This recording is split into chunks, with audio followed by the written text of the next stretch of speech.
Now, although more than two parties existed within the American political system, only two parties came on top and became big and became dominant within the American political system. Most Americans found themselves siding with other of these two parties. That is the Republican Party, and the Democratic Party. Okay. Now, the reason why these two parties became dominant within the American political system is because of one thing, and that one thing is slavery, right? Slavery. So slavery played a big part in forming, these parties and making them famous, because most people either find themselves on one side or the other. And I actually believe that the Democratic Party is the most racist, American political party. Okay, because its foundation, its foundational principles are racist.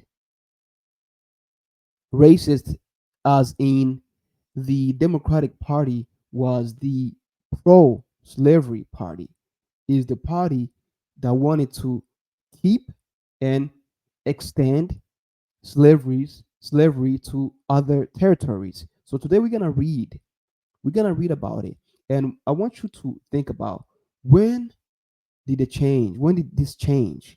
When did the Democratic Party become something for black people, especially black people? Okay, I know we have Latinos, we have everybody else, we have other people coming from different part of the world who are not Caucasian. All right, and we know that racism played a big part into slavery. It's that it's just a fact that most white people, most Caucasian, really abhor black people, and they don't really think that we are their equal. They don't think that, and most of them, really the good ones, I would say the good ones are really are fighting. Have a very they have a conflict. They have a conflict within their mind and their heart to try and see black people as their equal, right? They are fighting it, just like you fight sin, just like you fight the urges that are destructive to you, just like you fight something that is detrimental to you. Even these some a lot of these majority, I would say majority of these Caucasian people, they are fighting the idea in their mind that they are superior to all other races. Okay, so that's a thing. So it's always in their minds, it's always in their hearts to see everybody else as subordinates, as inferiors, right? So for that, that being said, we're gonna examine, you know, why within the party of the within the Democratic Party, back then, a lot of these, so-called white people, you know, had this conflict within themselves to think, hey, maybe we are equal. Maybe they might not even came to that conclusion. They might not even consider that, but they thought about it, and they had a conflict within themselves to really consider it, at least entertain their thought and say, hey, maybe these are not animals. Maybe we shouldn't treat them like animals. Maybe maybe these are human beings. At least let's treat them, you know, as such, even though in their minds it never came to an agreement that we might be equal as human beings. But at least they thought this ideology,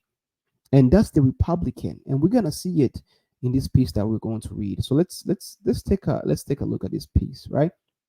It says the Democratic Party was formed in 1792 when supporters of Thomas Jefferson began using the term Republicans or Jeffersonian Republicans to emphasize its anti aristocratic policies. Okay, so now we have these people within the Democratic Party, who were really against these aristocratic policies within the Democratic Party, right?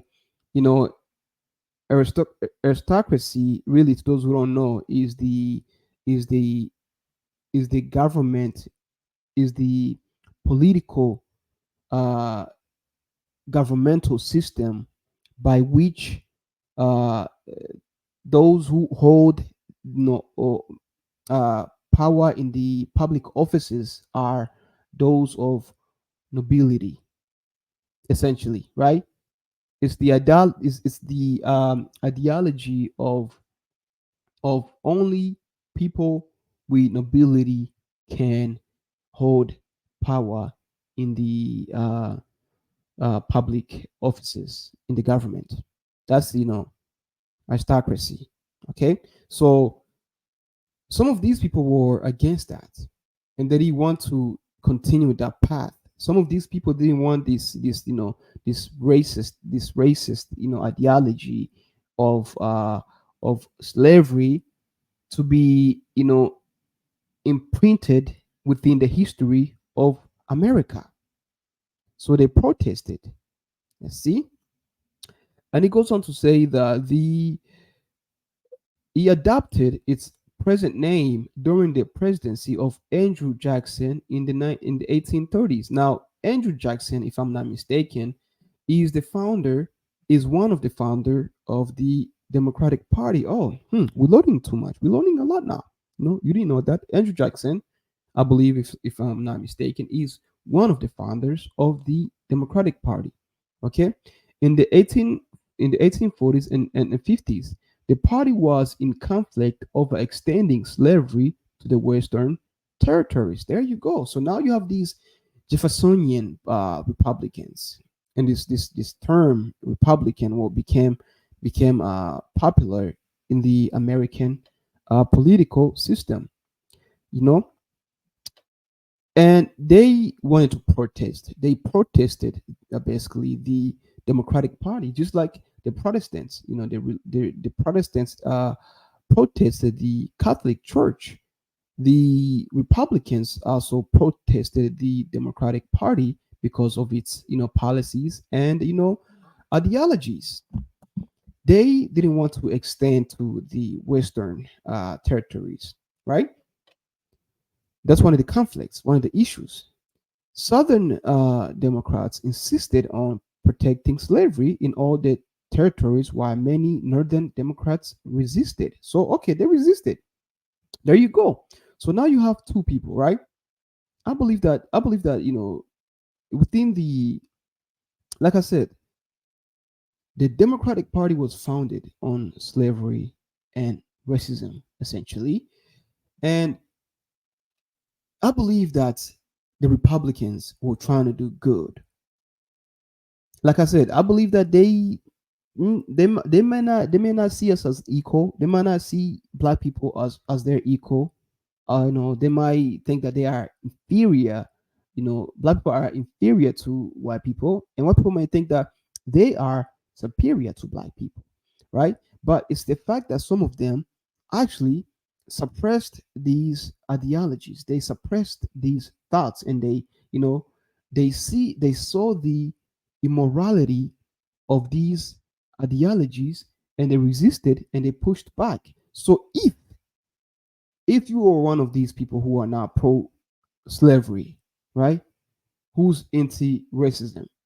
If you are one of those people, I don't think you'll be a Democrat, right? You wouldn't be a Democrat because the Democratic Party was the one fighting for that, right? They were fighting to keep slavery. Initially, the Civil War was all about, hey, we gotta keep slavery because it's one of the big, factors in our economy. It's one of the building blocks of our economy. So we're not gonna give it up just easily like that. You know what I mean? You know, so hey, props to those Republicans who, even though they may not actually believe it, but at least they suppressed those thoughts in their minds. At least they tried to see black people as their, as human beings, right? So today, I want you to tell me, how did that change? When did the Republicans become racist? If they were actually fighting against, pro-slavery policies, pro aristocratic policies, uh, anti-slavery, slavery policy. They were fighting against those policies. So tell me, how did they become racist? And tell me, when did the Democratic Party change and became for black people? Because you've been bamboozled, you've been duped, you've been lied to, you've been manipulated, and I will show you exactly how they manipulate you. Okay, so, but first let's finish this piece. This piece is a good read. Okay, and it says the party split over the slavery issues, right? So initially, the slavery issue is what brought division among the Republicans and the Democrats, right? In 1860, its presidential convention in Charleston, South Carolina, Northern Democrats nominated Stephen Douglas as their candidate, right? And Southern Democrats adopted a pro-slavery platform and nominated John C. Breckinridge, right? Breckinridge. So the Southern Democrats adopted a pro-slavery platform. They wanted to keep slavery. Okay, now remember, the Southern Democrats are the ones that wanted to keep pro-slavery platforms, but the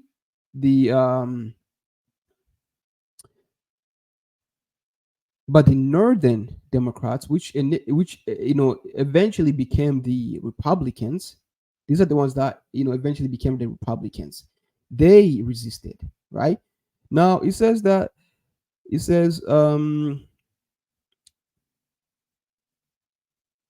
uh and Southern Democrats adopted a pro-slavery platform and nominated John C.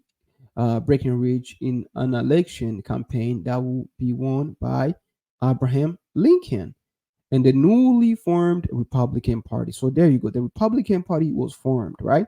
The Republican Party was formed consequentially as the result of the protest against these radical pro um, pro slavery platforms and policies. So they protested, and they were divided. After the Civil War, most white Southerners opposed radical Reconstruction and the Republican Party's support of black civil and political rights. There you go. The Democratic Party identified itself as the white man's party. There you go. Okay, you see? So the Democratic Party identified itself as the white man's party. Let me the Democratic the Democratic Party identified itself white man's party, as the white man's party, right? And the demonized demonized the Republican Party. So the Republican Party really was demonized by the Democrats. The Republican Party was demonized by the Republican Party was demonized by the Democrats because they didn't want to adopt these pro-slavery platforms, and they were demonized. But today it changed around. They really did a reverse psychology on black people. To be honest with you, they're very clever. They did it so well you can't even tell. And we're gonna read some of the quotes of LBJ, one of the 36th president of the United States, which was a Democrat. We will see some of the he made some of the most racist comments. But let's keep going. Okay, it says, and demonized the Republican Party as being Negroes dominated.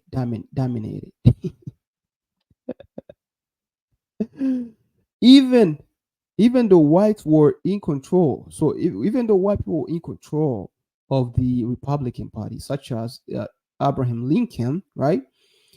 They were demonized as being the Negro dominated, even though it was controlled by white people, but because They advocated for the freedom of black people. The Democrats didn't want that. They said, "No, you demons. Your party is run by demons. You guys are a bunch of you know, bunch of devils." Other says, um, determined to recapture the South, Southern Democrats redeemed state after state, sometimes peacefully, other times by fraud and violence. By 1877, when the Reconstruction was officially over, the Democratic Party controlled every southern state. The South remained a one-party region until the Civil Rights Movement began in the 1960s. Northern Democrats, most of whom are prejudicial, right, attitude towards blacks, offered no challenge to the discriminatory policies of the Southern Democrats. Okay, so one of the other things that you can see here, they have some of the most discriminatory policies against black people, and most of the northern Democrats also, they didn't, they didn't challenge it. They were prejudiced against, against black people. They had a prejudicial attitude against black people. But anyways, it goes on to say one of the consequences of the Democratic victories in the South was that many Southern congressmen and senators were almost automatically reelected every election. Due to the importance of seniority in the USA, Congress and Southerners were able to control most of the committees in both houses of Congress and kill any civil rights legislation.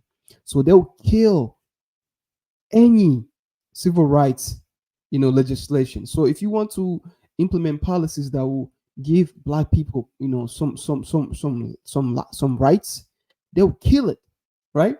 And this is one of the reasons why I think his name is Lyndon B. Johnson, right? Lyndon LB, this guy, right? The 36th USA president, the one that came after JFK was assassinated. He was the vice president, so he became the president. This is one of the reasons this guy made some of the most racist comments of all time. I think, let me see. I forgot to show his face. This guy. Yeah. There's a reason why he made some of the most racist comments because, it was still back in the 1950s, right? 70s, 60s, and 1960s. Now, one of the comments that I want to show you guys were, let me see if I can find the comments. All right, let me see. Let's see the comments that he made. Some of the racist comments that he made.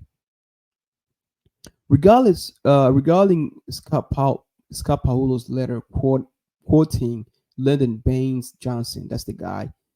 I have some more interesting LBJ quotes. Concerning the 1957 Civil Rights Act, LBJ told Mississippi Senators James Eastland, "Listen, we might as well face it. We are not gonna be able to get out of here until we got some kind of nigga bill." Oh, there you go. Nigga bill, right? Unless we give them something, man. Unless we give them some crumbs, we're not gonna get out of this place. We lost. We lost, my guy. We gotta give these niggas something, right? That's one of the comments that he made.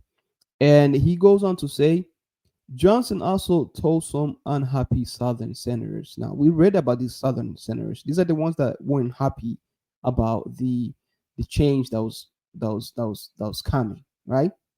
These are the ones that were, fighting to expand, slavery in the western territories of the United States.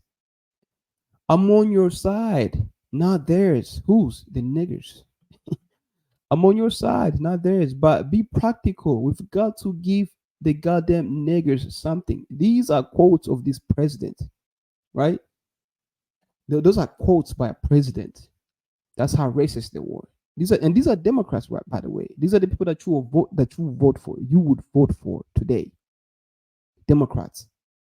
You vote for those people today. And he goes on to say, um,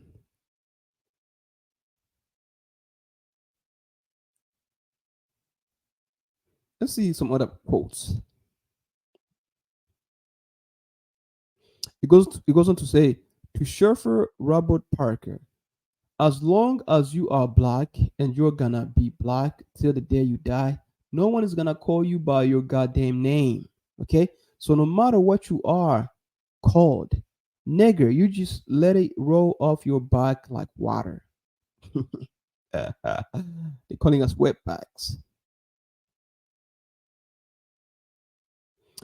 In Flown Giant, biographer Robert Delick writes, Johnson explained his decision to nominate Thurgood Marshall to the Supreme Court rather than a less famous black judge by saying, when I appoint a nigger to the bench, I want everybody to know he's a nigger. These are quotes by this guy, by the way, right? This guy. Those are his quotes. Let me see.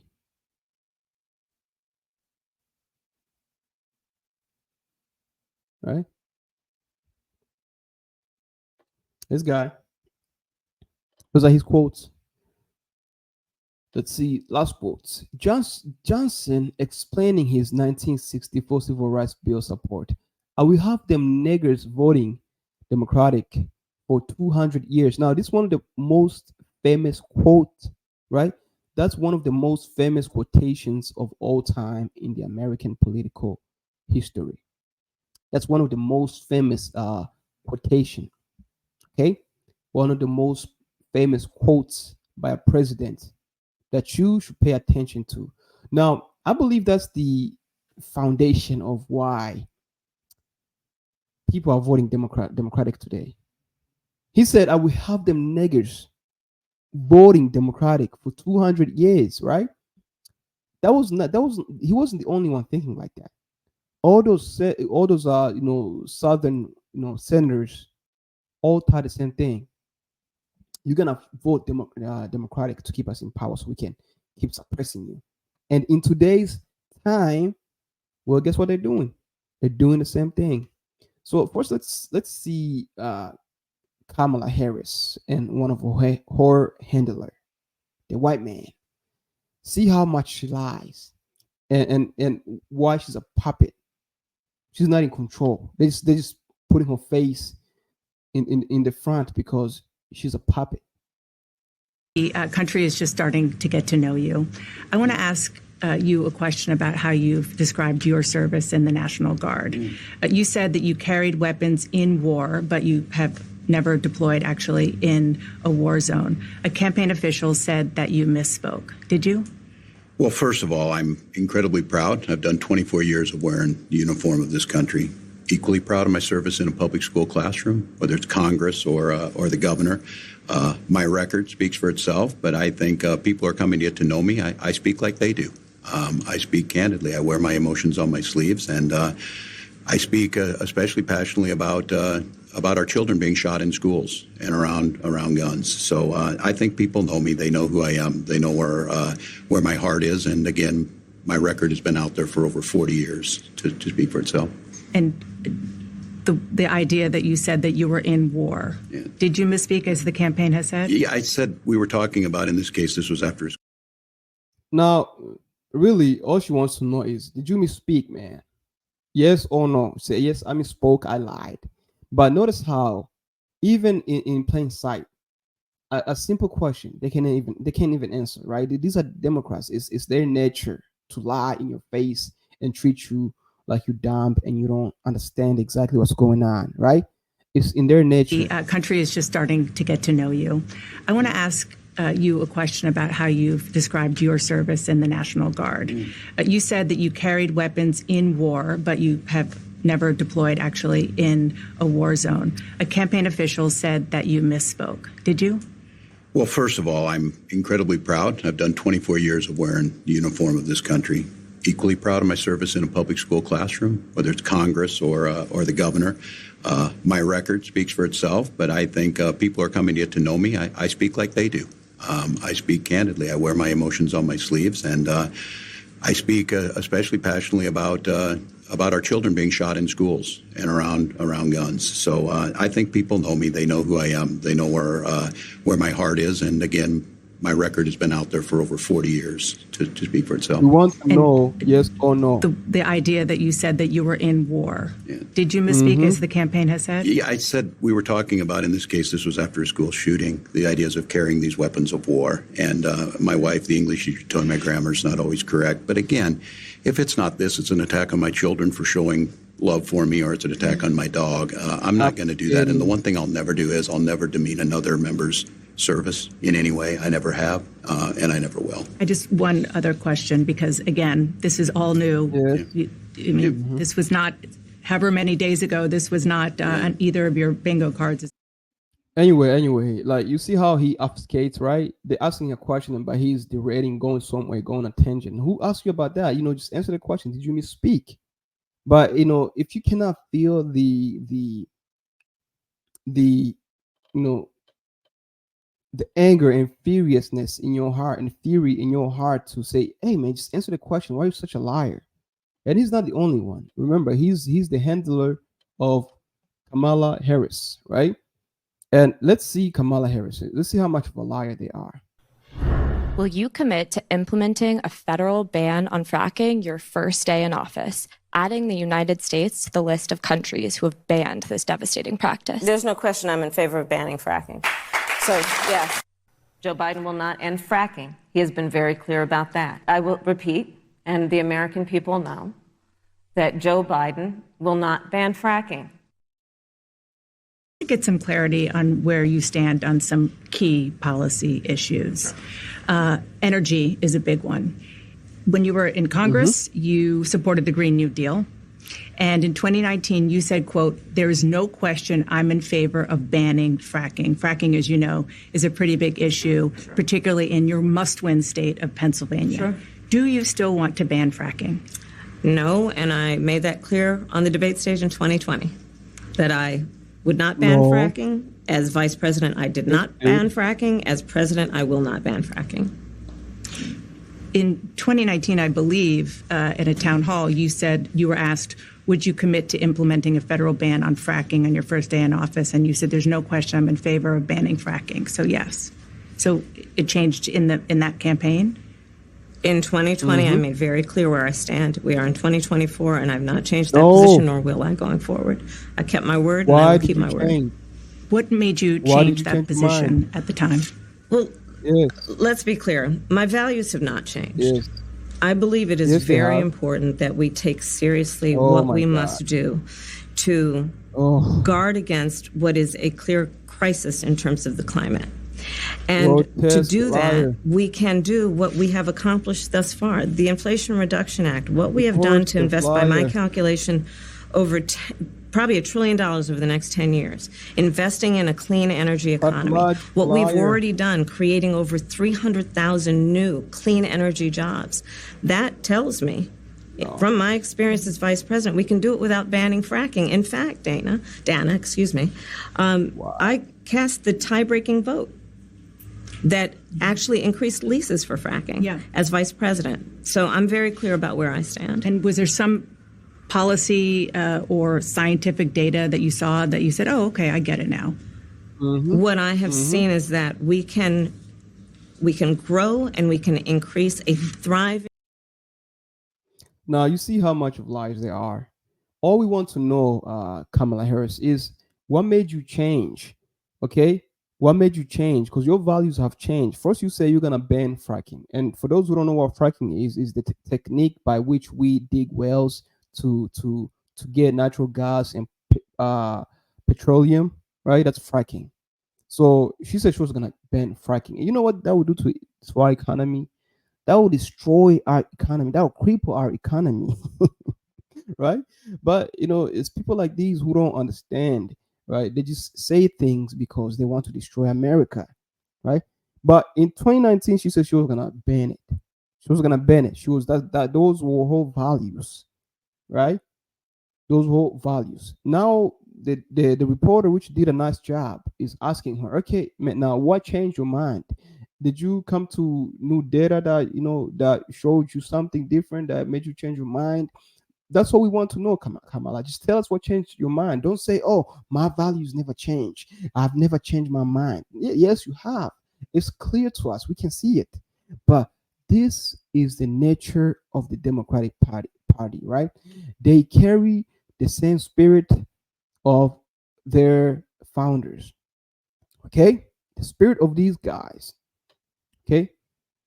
Now he goes on to say that even though civil rights legislation, even though Franklin D. Roosevelt was a Democrat and a relatively liberal president during the 1930s and 40s, he rarely challenged the powerfully, entrenched Southern bloc.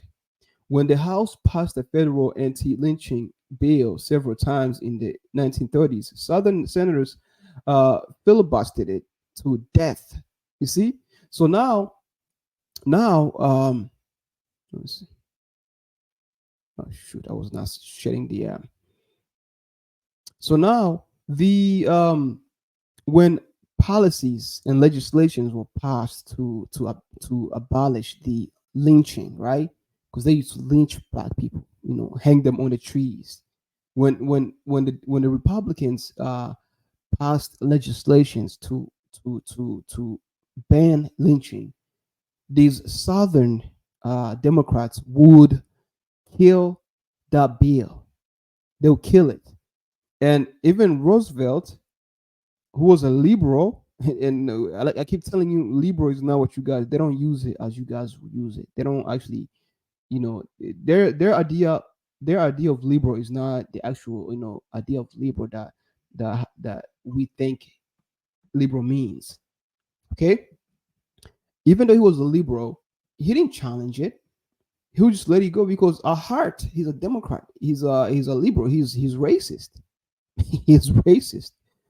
You don't see black people as their equal, as his equal. Okay. Now he goes on to say that well, that's it, guys. That's it. So in this piece, we've read, something that now we got a little history of what the Democratic Party really is.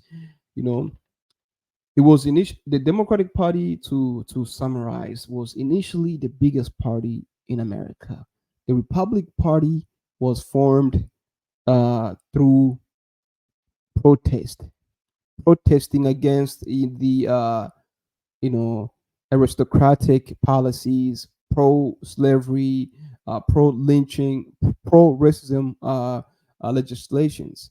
And policies. They protested that. So these white people who, in their hearts, had the conflict of, and the shame of saying, what, maybe let's try to treat them differently. Let's try to treat black people differently. Let's give them some honor and dignity, right? These are the Republicans. These were the Republicans. So how is it that today, the same people who actually, advocated for the freedom of black people are demonized even today, as they were demonized in their time? Even today, they are still demonized. So who is demonizing these Republicans if it's not the same spirit that was in those racist sons of guns, right? It is the same spirit that's in the Democratic Party. And this is why these liberals who don't really in the process of helping, right? In the process of them thinking that they're trying to help you as a black person, they end up actually exposing how racist they are and how much they view you and how they see you, right? They don't see you as a person. They don't see you as somebody who's capable of doing something for yourself. They don't see you as a person who's, who has the same, you know, capability to do something for yourself and on your own like them. They don't believe it. They see you as a disabled, you know, unable person who can do nothing for yourself. Just listen to this.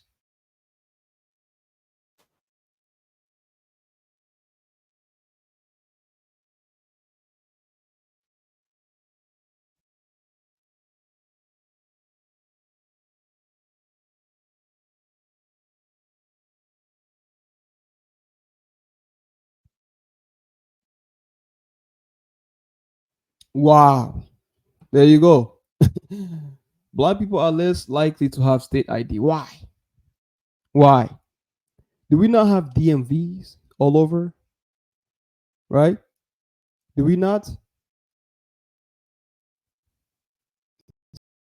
See? Racist.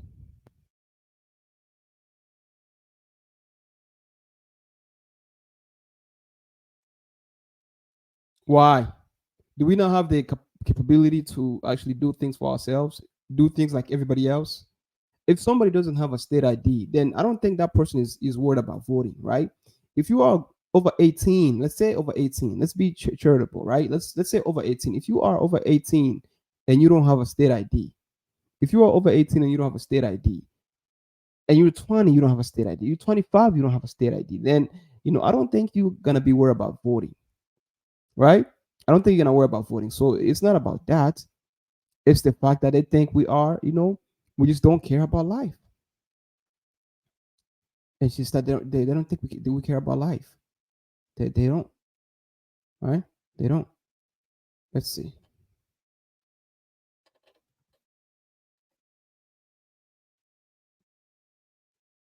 Yes, yes, we have easy access to DMVs. Actually, that's not even true.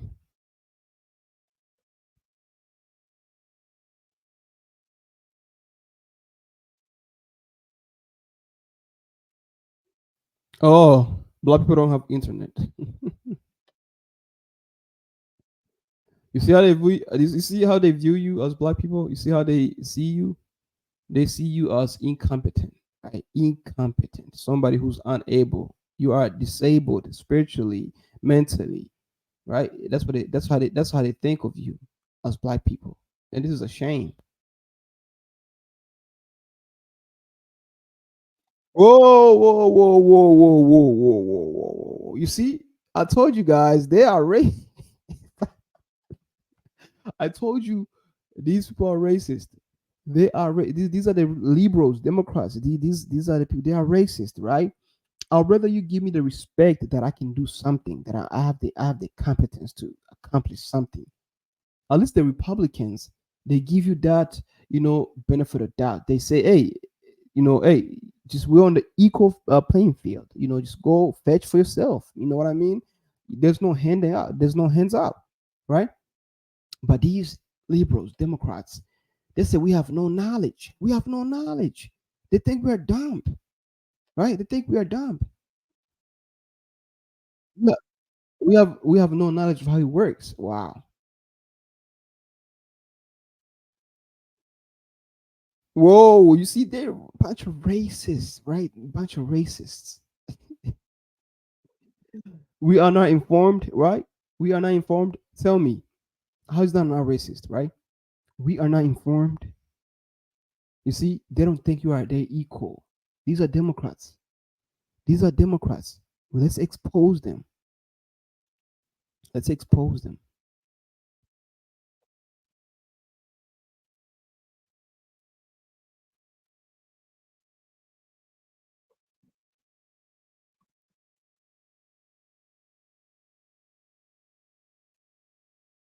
So what?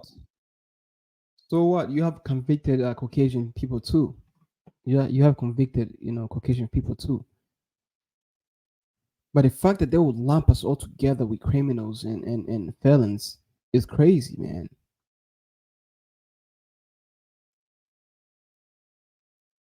This is a good experiment. Now we're gonna see exactly how they think about us, how they think of us and how we actually are.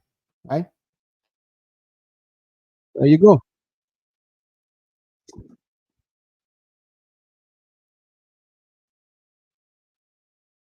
There you go.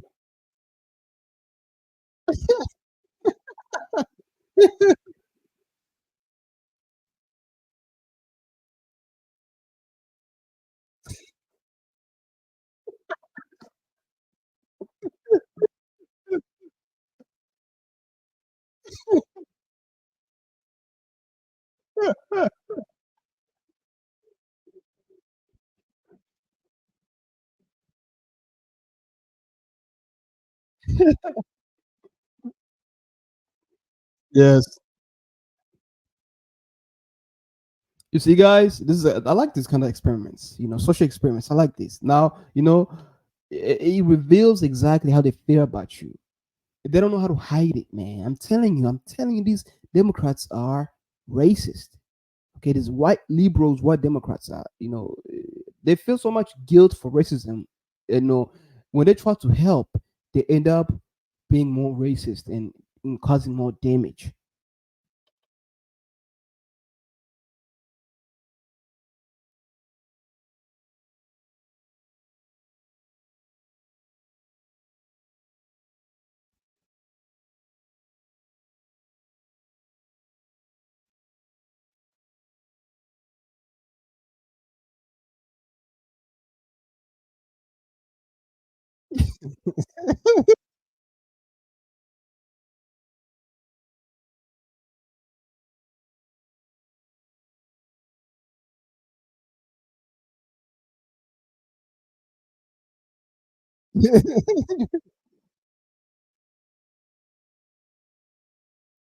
Wow. You see? Racist. I'm telling you, man. I'm telling you, the way they view you, the way they see you, you're not their equal, right? You're not their equal. They see you as an inferior. They think they're superior to you. you know and these people in this video, the white liberals and white Democrats in this video, it's majority of them that think like that. I'm not saying it's all of them that think like that. Of course there's always that exception, but I'll say a vast majority of them think like that.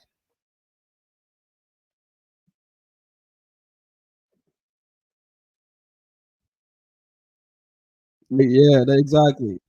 Bunch of ignorant, that's what they are. But it's because they are racist, though. It's not ignorance, it's racism. Really, they don't want to talk to black people. These are the kind of people that they don't have black friends, right? They don't have black people because they don't want black people. They don't want black friends.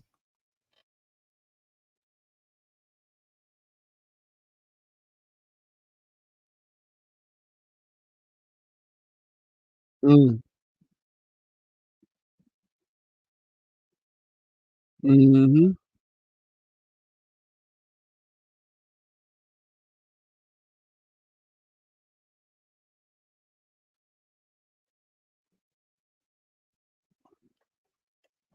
Mm.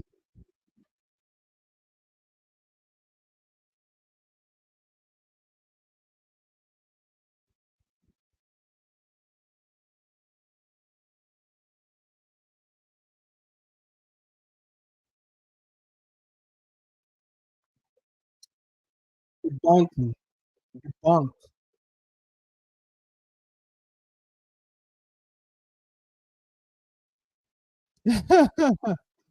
This was good. This was good. Proves my point, man. I'm telling you, it proves my point.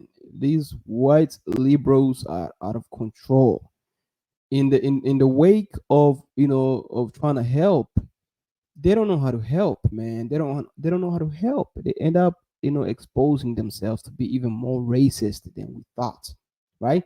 But that was a good experience, and that was a good example of the spirit of the democratic uh, people, Democratic Party, and people who vote for them. These people are brainwashed because there's no truth in the Democratic Party. There's no truth in it, right? There's no truth in it. They don't see you as an equal as a black person. They think you are inferior, right? They don't think that you are capable of doing half of the things that they do. They think you are unable. They think you are disabled, mentally, spiritually. They think you are just, someone with a handout, right? Someone who's just asking for handouts. Now, I'm gonna leave it here. I don't want to go too long. But anyway, just like, share, follow, and comment your thoughts. Tell me what you think. Do you agree with this or do you disagree with this? What did I miss? Just that type of things. Be blessed.